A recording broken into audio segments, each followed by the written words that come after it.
Nick Fuentes says the GOP must be destroyed and replaced by a left-right populist coalition. The left has to give up immigration. The right has to give up on the free market. Let's play a little bit of what he has to say. If we can unmute. It's our way or the highway. You've enjoyed the power and privileges for long enough. Where's ours? Where's our end of the bargain? So I love it. It's time to undermine the GOP. I said it in 2020. The GOP must be destroyed. Has to be utter. And yeah, they're going to say he's a Democrat. He wants the GOP to be destroyed. The GOP serves the interests. The GOP, as presently constructed, that's what he means. Right. Serves the interests, the special interests, the donors. Everybody knows that. It serves Silicon Valley and little tech. Palantir, Tesla, SpaceX, Anduril, Oracle. It serves Wall Street. That's why Ken Griffin gave them millions of dollars. What say you, folks? Should the left and the right join forces? A populist coalition? Well, if they give up on immigration, they give up on immigration and we give up on a free market, we get to bask in the glory of gender ideology. Yeah. What does he mean by the right has to give up on the free market? Like, is he talking about socialism? Yes. Then He is talking about social programs for Americans and likely from his perspective, white Americans. So he's just a leftist. It's the policy of National Socialism. I'm not on board with that. Neither am See, I. this is the issue I take with this like woke right stuff, is that if the argument is Nick Fuentes uses critical race theory and socialist policies and financing, blah blah blah, I'm like, well, that's just the woke left. That's not. What's the difference? What's the difference? Well, the difference is, there is no difference. He's wearing a suit? Yeah. It's that he's a nationalist as opposed to an internationalist, which is the big difference between the communists and the National Socialists, the Nazis. They're all just socialists. They were all socialists. They all it's just that it was socialism in the Nazis' policy. It was socialism for the German people. There were all kinds of policies that were instituted that were supposed to help the German people, right? Only the German people. The communists want to see those policies spread throughout the world, and they don't want to see they don't want to see nations. They don't believe that there should be any countries. That's part of why they have the open borders thing, because there should not be any borders. Everybody is people. People are all the same. And so they should all get the same benefits from a one world government. This is not a woke right. This is the left. This is the Bernie argument. The only difference I see is that, for sure, if you go back and look at Nick's old comments about identity and things like that, people are like, that's woke right. And I'm like, right wing doesn't mean white. Yeah. So the question I have for these people who say woke right is, okay, does right wing mean white? No, it doesn't. Okay, well then Nick Fuentes is just literally a leftist. If his argument is command economies and a coalition with leftists, as long as they abandon other issues like on immigration, Bernie Sanders was critical of open border policies. But you're talking about economic leftism as in his identity comments will exclude him from any sort of leftist coalition because they're heavily into identity. It's the same. So the first thing I will say about as we've talked about woke right stuff quite a bit, the principal issue with the argument about the phrase woke right is James Lindsay. He's taken the conversation. I think it was intentional. The man is famous for infiltrating groups he does not like, tricking them into publishing stupid arguments so they look like morons. He's basically doing this right now, and I would argue it's because he's a fan of Nick Fuentes and he's anti-Israel. And it's funny because I don't understand when people laugh. They laugh when I tell them that, and I just pause and I say, okay, let's try this again. What is James Lindsay famous for? Oh, he infiltrated academic groups on the left and tricked them into publishing things that made them look stupid. Okay, and what's he doing now? He's wholeheartedly and genuinely saying retarded things. I'm like, uh-huh. Or maybe he's doing what he's always done, which is his MO, to infiltrate the neoconservative right-wing faction, trick them into sounding like morons by saying dumb things, so it discredits the arguments against Nick. This was brought up by Rich Barris and what's the fellow's name from Rasmussen? Mitchell? He said they said they're basically making Nick a household name. Why are they doing it? I'm like, well, again, we can go back to the MO of James Lindsay, which is infiltrate left. He infiltrated leftist groups, tricked them into giving stupid arguments and being made fun of, so that it discredited them. And now here he is aligned with neocons, for which he's never been one, and making them sound like retards. So I have to assume that as Nick is saying things like no free market, and he's very much holds similar views to the left and wants to align with them, I think that's the MO of James to discredit this concept of woke right. I understand the point they're making is that, as you've mentioned, Nick Fuentes' identitarian views, solely because of his race, won't align with the leftist identitarian views, which are anti-white, but right-wing does not mean white. This is literally just a different element of wokeism. It's literally leftist. Yeah, and yes, his like whites are better, and then kind of the left the past handful of years is like non-white is better. But what that has in common is it's a race-based view. Yeah. Identitarianism. So I do, yeah. So to me, yeah, it does ring true that he just acts like a leftist.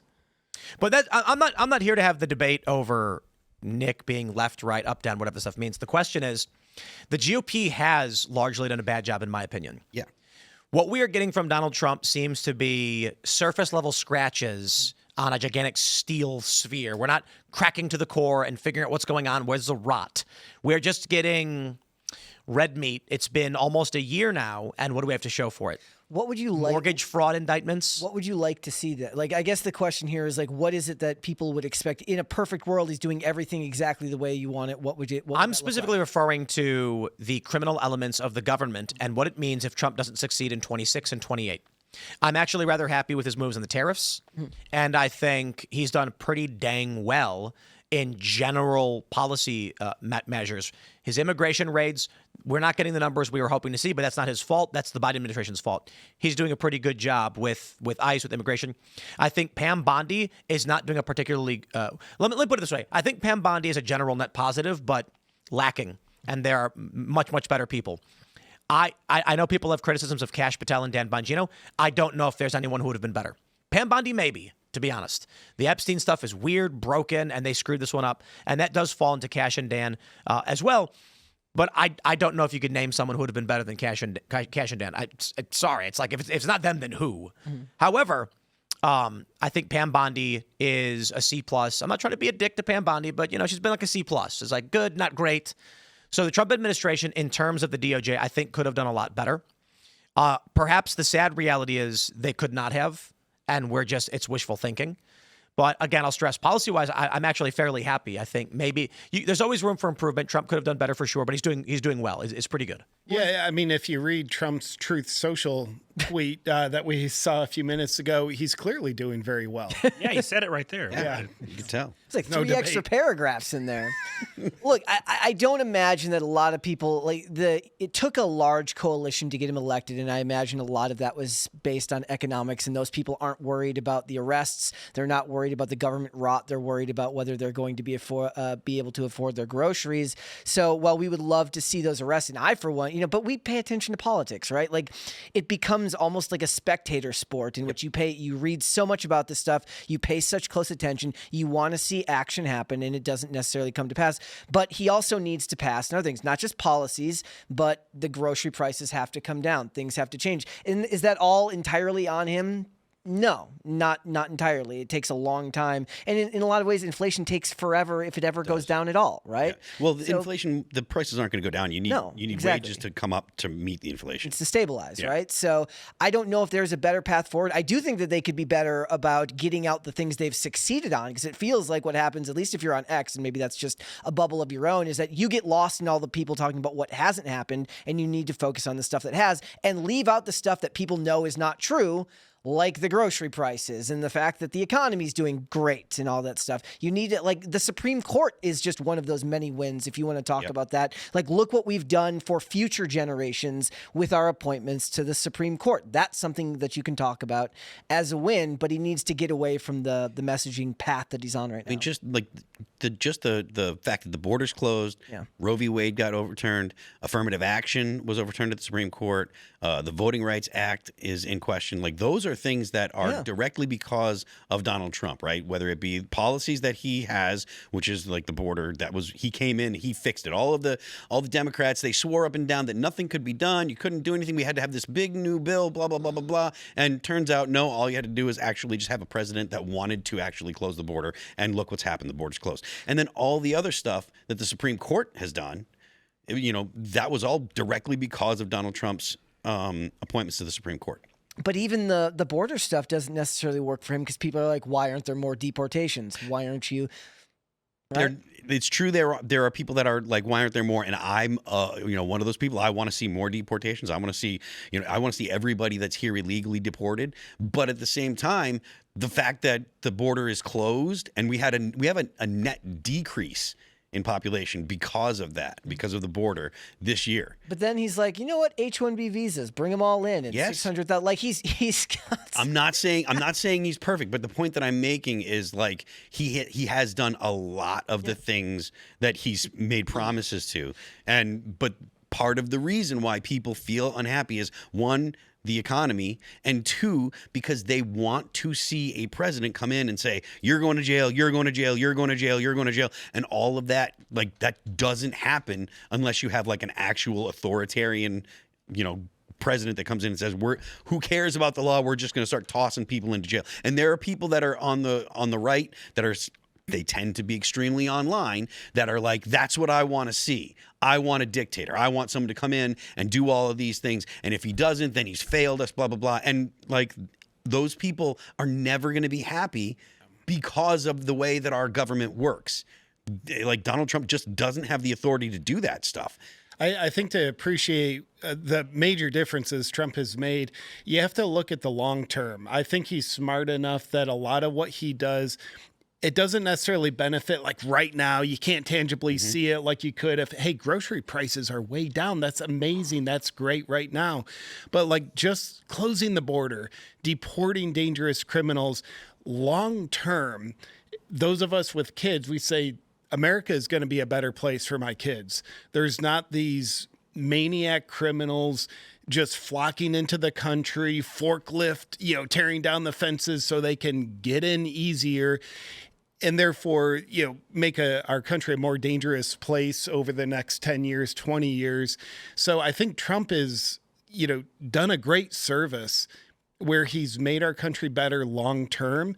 And, the short-term gratification of seeing grocery prices go down, that would be great. But I think he's doing better things than that. I think the biggest thing that my biggest takeaway is something that might have been unintentional, and that's like the complete culture shift. Like a couple years ago, you couldn't say anything online without maybe being afraid of losing your job, losing everything. Now there's people out like you can pretty much say whatever you want within reason. You could be canceled over a joke from 2010 or 2018 a couple of years ago. And I mean a mild joke too. Nothing insane or crazy at all. And people are generally, they feel safer to say what they want to say. And I think that's leading to taking away the power from these people that thought that, I can just be an anonymous source and send an anonymous link and just ruin somebody's life. You know what I'm saying? Oddly enough, Nick Fuentes has become like the dividing line on that. If you saw the story about Dasha from Red Scare, losing her talent agency over that. Insane. Because one guy obsessively emailed her Gersh for like 2 years saying that everybody that she was interviewing was a bad person. But then the bridge too far was Nick Fuentes. Yeah. Thanks for checking out this clip from Timcast IRL. Make sure to watch the show live Monday through Friday at 8 p.m. Subscribe to this channel, and we will see you all there.